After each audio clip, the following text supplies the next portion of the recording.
Hey people, I'm back. I'm at the courthouse once again. I've just seen the David trial in person once again, and we've got some very interesting updates. I did see David in the flesh again. He walked through, and in my opinion, I would say this time, I feel like David was maybe looking a little bit more, I don't want to say nervous, but he looked kind of humbled by the experience. He kind of walked in, sort of his head ducked down. He sort of like peered up like that. I feel like he was looking a little bit downtrodden, a little bit humbled. He kind of had his head down. But we saw some very, very interesting people. I'm seeing some legal folks walking out right now. I don't know if we can show them. We've got some of the folks in the courtroom. I'll keep it real with you. I was waiting outside to go into the trial, and I locked eyes with David's lawyer, Blair Burke. I locked eyes. She kind of stared me out. I'm not going to lie to you. Maybe she heard some of the comments that I made about David's haircut. David had a haircut. His hair was looking shorter. He was looking a little bit sharper this time. But there were some interesting updates, okay? So I had my notepad out this time in the courtroom, and we got some interesting updates, okay? So initially, they were basically planning to have this hearing on the 26th of May, and basically, they were planning to have this hearing on the 26th of May. I think that's now been postponed. It looks like it's going to be pushed to, I believe, either July the 3rd or I think it was June the 23rd that was actually proposed. That wasn't accepted. Then they ended up accepting June the 17th. So there's going to be another hearing. Now, there wasn't any like huge grisly updates in this incident.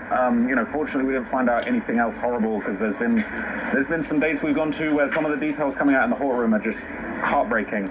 With this one, it was really just an update of some of what was going on. So essentially, we were back at the issue of the evidence taking days to upload. The defense team were basically saying that they felt like they're still not getting all the files that they need. Apparently, the DA's been working overtime trying to get all the files over there. It's taking days to upload. As I said, it was brought up before that there was 40 terabytes worth of evidence against David digitally. That apparently, some people have said that that was just all illegal videos of him with the young girl, but it's not just that, okay? And apparently there are a handful of really significant pieces of evidence that have now been officially uploaded. So basically the DA said that they would be turning over all relevant materials. They've been going over and beyond. They said something like they've been trying to use evidence.com because there's so much evidence. I don't even know. I'm going to have to go look up evidence.com. But apparently they've now handed over 10 terabytes of 40 terabytes, and currently in their possession, the defense now has David's iClouds, the LAPD reports on all the arrests and all the incidents and run-ins that he's had. I wonder if that also includes the police report from when allegedly the LA Sheriff's Department came to David's crib and told him face-to-face that Celeste was a minor. I would be very interested to know if that's the report that they got. They said they got all the LAPD reports. Apparently all photos. Now, I don't know if that means literally all photos from David's iClouds or like literally all photos that are going to be intended to be used in the case, but the words used in the courtroom were all photos have been uploaded. They've uploaded lab reports.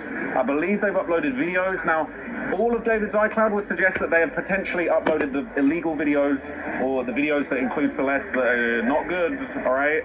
They're saying that all the videos have been uploaded, the whole iCloud, his arrest reports, and forensic evidence. So a whole lot of evidence, about 25% of the evidence that they have has been uploaded, and they're going to keep uploading regardless